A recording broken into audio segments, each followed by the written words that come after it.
Njalo ngoMsombuluko ngizoveza imisebenzi eyenziwa uShembe nekudala ukuthi abantu bambize ngoNkulunkulu. Ngomhla ka-23 January 2016, unyazi lwezulu lwasindisa lo mama liqeda ukuvala inkonzo. Lo mama waphalaza iqhwagi noma intethe noma intothoviyane. Owayedlisiwe lo mama waphila ngegama lonyazi lwezulu. 2. Le nsizwa ifika ebuhleni ingakwazi ukukhuluma, ingakwazi ukuhamba. Yafika yathola umthandazo, yaphuma isikwazi ukuhamba, isikwazi ukukhuluma ngonyazi lwezulu. Ngomhla ka-6 2019 July, unyazi lubone lo mfana noma luvule lo mfana amehlo, bengaboni lokhu wazalwa. Igama lalo mfana uMongameli Ngubane wase-Burlington. Abamaziyo bazokhomenta.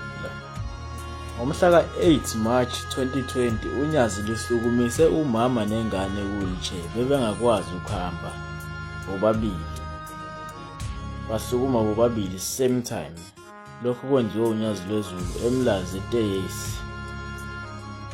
Khona futhi eTeyesi unyazi lwaphinde lwasukumisa le ntombazane encane ebingakwazi ukuhamba, nayo yayihambela.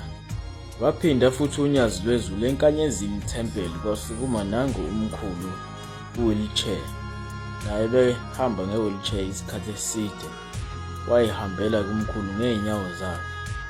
Ngomhla ka-18 July 2015 lo sisi wafika wasukuma waphinde wahlala phansi.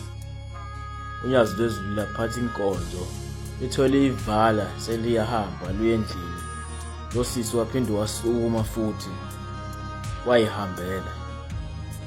Well, iyona-ke reason-ke leyenza ukuthi bathi labantu uShembe uNkulunkulu. Futhi uShembe unyazi alibabambi ngezandla, libathandazile. Akukho futhi into abayidliswa yona noma baphuziswa